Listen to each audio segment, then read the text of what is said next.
khi mùa đông sẽ buốt lạnh đôi bờ vai, là những khao khát hơi ấm vòng tay của ai. Yêu thương xưa đâu ngờ còn trong lòng mãi,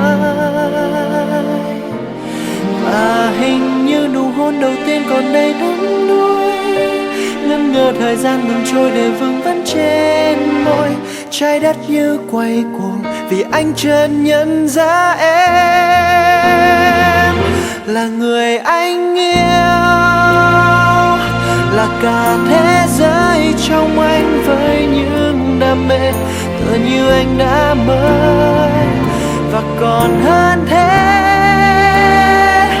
người là ánh sáng theo anh để đưa về những giây phút ban đầu, tìm lại dấu yêu đã phai màu và nói